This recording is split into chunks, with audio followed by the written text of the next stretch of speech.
Le Premier ministre Abiy a indiqué que l'Institut de l'intelligence artificielle a connu un essor considérable en 5 ans, témoignant du rôle croissant de l'intelligence artificielle de nos vies.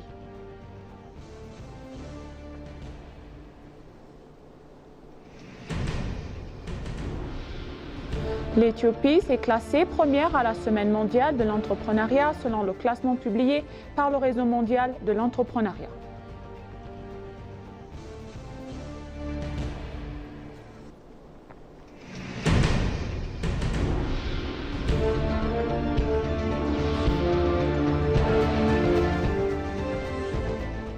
Bienvenue chers téléspectateurs, c'est moi Ida Gadamao avec le journal du lundi 17 novembre 2025. Restez avec nous. L'Institut éthiopien d'intelligence artificielle a transféré son siège social de l'ancien locaux à l'ancien bâtiment de la Société de la radiodiffusion éthiopienne en plein centre-ville, a annoncé le Premier ministre Abiy Ahmed. Il a précisé qu'en 1 an, le bâtiment a subi une transformation remarquable et offre désormais un environnement de travail très agréable aux employés grâce à une décoration moderne et soignée. Il a souligné que l'Institut a connu un essor considérable en 5 ans, témoignant du rôle croissant de l'intelligence artificielle de nos vies et permettant à l'Éthiopie de participer activement à la compétition technologique mondiale. Il a annoncé que l'Institut joue un rôle de premier plan dans les secteurs de la santé, de l'agriculture et des services et développe ses compétences en informatique, en nuage, en mégadonnées, en exploration et données, en robotique et en technologie immersive. Le centre des startups en intelligence artificielle récemment inauguré renforcera encore cet environnement, a-t-il affirmé. Il a ajouté que jusqu'à présent, 200 porteurs de projets ont profité de cette opportunité.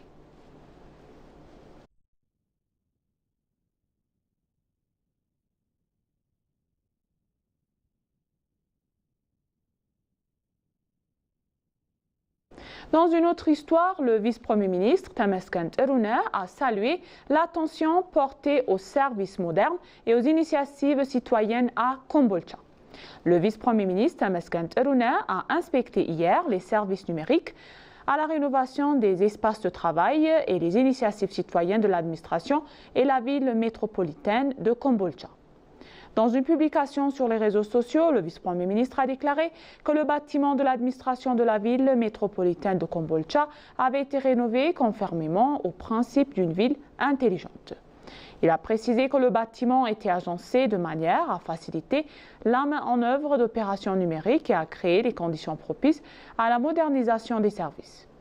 Il a également mentionné que l'administration municipale avait livré des logements adaptés aux personnes handicapées et aux personnes âgées dans 2 immeubles résidents construits en collaboration avec les investisseurs et à la communauté. Il a ajouté « Le projet de service numérique et les initiatives citoyennes que nous avons visitées à Kombolcha illustrent le développement initiatif et inclusif que nous mettons en œuvre de nos villes. »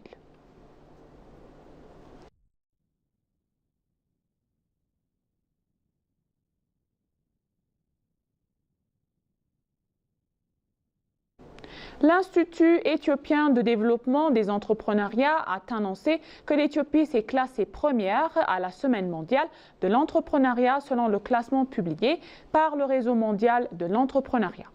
Ce résultat a été obtenu à 4 375 événements organisés par l'EEDI et d'autres secteurs, a déclaré M. Dugusa Tesema, le directeur de développement et l'écosystème entrepreneurial à l'EDI. Soulignant que 200 pays ont participé à la compétition, Ato Dugasa a participé, que cette plateforme permet à chaque pays de présenter ses meilleures réalisations. Le directeur a également indiqué que l'Éthiopie a pris la première place de la semaine suivie sur le Brésil et la Jordanie. Il a ajouté que la participation de l'Éthiopie à ce forum et l'obtention de ce classement témoignent du travail accompli par le pays pour encourager le secteur et que le maintien de cette position et l'obtention de ce résultat final nécessiteront les efforts de tous. Lugasa a également souligné que la place légitime de l'Éthiopie sur la carte de l'écosystème entrepreneurial attirera l'attention et le soutien des acteurs du secteur. Il a précisé que les résultats seront officiellement annoncés lors de la 13e semaine éthiopienne de l'entrepreneuriat qui s'ouvre demain. Des hauts responsables gouvernementaux, des chefs d'entreprise d'influence que des acteurs clés de l'écosystème entrepreneurial participeront à ce forum.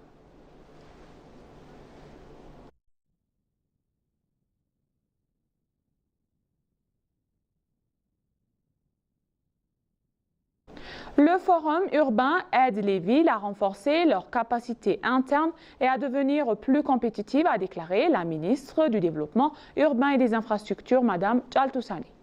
La ministre a tenu une conférence de presse à l'occasion du 10e forum urbain qui se déroule à Samara.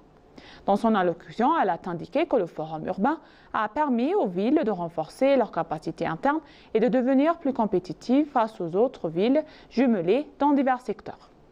Elle a ajouté que l'attention portée par le gouvernement à ce secteur a permis aux villes de diversifier leurs sources de revenus, de développer leur industrie et leur investissement et d'apporter des changements significatifs au développement des axes de circulation. Elle a également mentionné que le développement des axes de circulation joue un rôle important dans la modernisation et rationalisation des services urbains. Sur 150 villes inscrites, 143 ont participé au forum. Mme Jaltou a également précisé que 7000 exposants étaient présents. Elle a déclaré que les multiples transformations en cours dans la ville ont considérablement amélioré l'ordre d'emploi aux citoyens. Une table ronde se tient actuellement dans le cadre du forum afin de poursuivre le développement du secteur urbain et des infrastructures en s'appuyant sur les expériences internationales et en renforçant les capacités locales.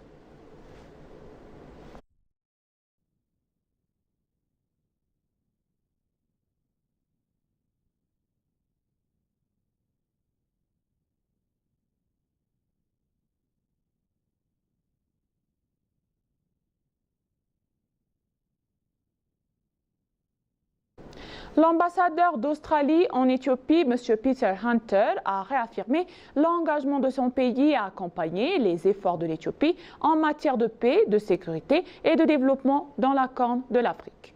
Dans un entretien exclusif accordé à Pulse of Africa, il a reconnu la complexité des défis régionaux et souligné la volonté de l'Australie de renforcer sa compétition de coopération avec l'Éthiopie pour y prendre et répondre de manière concertée. Peter Hunter a salué les réformes économiques engagées par l'Éthiopie, affirmant qu'elles renforcent la confiance des investisseurs et ouvrent de nouvelles perspectives de croissance. Il a notamment mis en avant l'implication de l'Australie dans le secteur minier et exprimé son souhait d'élargir la collaboration au domaine du tourisme et de l'agriculture.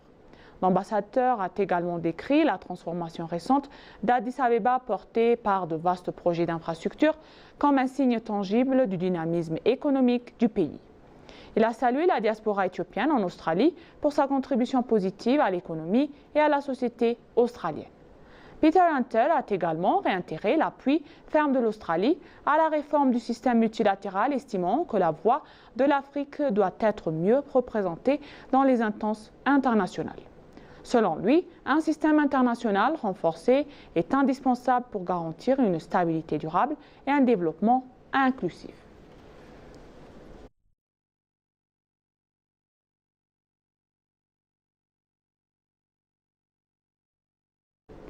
L'Éthiopie intensifie ses efforts diplomatiques pour protéger ses citoyens à l'étranger et mobiliser davantage sa diaspora en faveur du développement national, a déclaré l'ambassadeur Rachid Mohamed Abdulwalid. Représentant permanent auprès du COMESA et ambassadeur au Zimbabwe et en Zambie, Rachid a précisé dans un entretien exclusif avec l'ENA que la stratégie éthiopienne repose sur deux axes majeurs: la défense des droits des ressortissants à l'étranger et l'implication renforcée de la diaspora dans les projets de développement. Selon lui, la mission diplomatique œuvre sans priorité à garantir les droits et libertés des citoyens éthiopiens, notamment ceux à migrants vulnérables dans les pays de transit. Sur le plan du développement, l'ambassadeur Rachid a souligné que la mobilisation de la diaspora constitue une priorité centrale. Il a mis en avant l'exemple du grand barrage de la Renaissance éthiopienne pour lequel les communautés éthiopiennes du Zimbabwe et de la Zambie avaient contribué par l'achat d'obligations et des dons. L'ambassadeur a également évoqué la profonde des relations historiques entre l'Éthiopie, le Zimbabwe et la Zambie, fondées sur des valeurs panafricaines communes.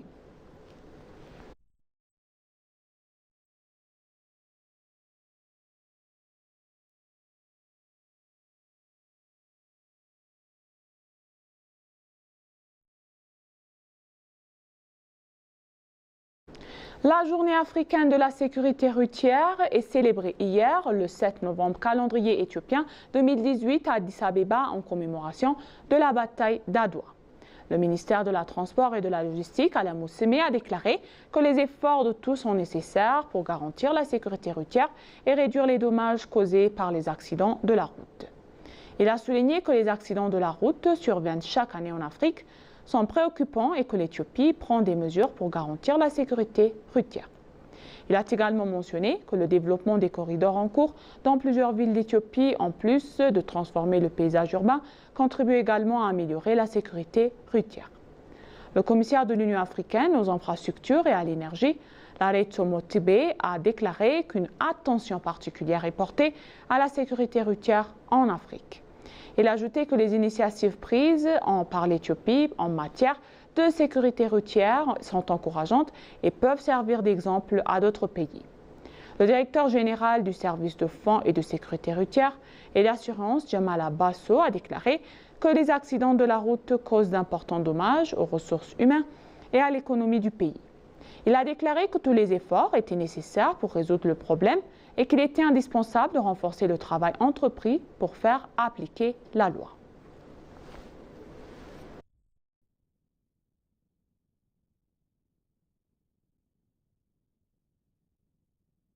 Pour conclure le journal donc, le secteur minier éthiopien présente d'importantes opportunités pour les investisseurs locaux et internationaux, selon le ministre des Mines, M. Abtamou Tagué. Dans un entretien exclusif avec l'ENA, le ministre Abtamou a déclaré que le salon avait été fructueux, permettant à l'Éthiopie de présenter efficacement son important potentiel minier aux investisseurs potentiels. Il a souligné que de précieuses perspectives internationales avaient été partagées lors de tables rondes et de présentations de recherche animées par des universitaires et des représentants d'instituts miniers internationaux. Selon le ministre, les récentes réformes macroéconomiques ont suscité un vif intérêt de la part des entreprises nationales et étrangers souhaitant investir dans le secteur minier éthiopien. M. Harry Adams, le président de Tulu Kapi Gold Mine Share Company, a également mis en avant l'immense potentiel minier de l'Éthiopie. Il a indiqué que le projet d'exploitation aurifère de sa société en Éthiopie était en bonne voie d'être pleinement opérationnel avant le Noël.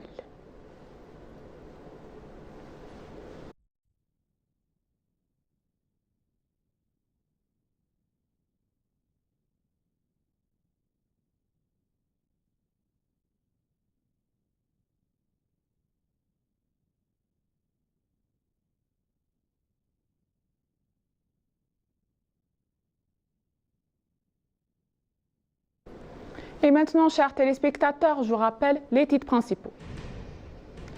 Le Premier ministre Abiy a indiqué que l'Institut de l'intelligence artificielle a connu un essor considérable en 5 ans, témoignant le rôle croissant de l'intelligence artificielle de nos vies.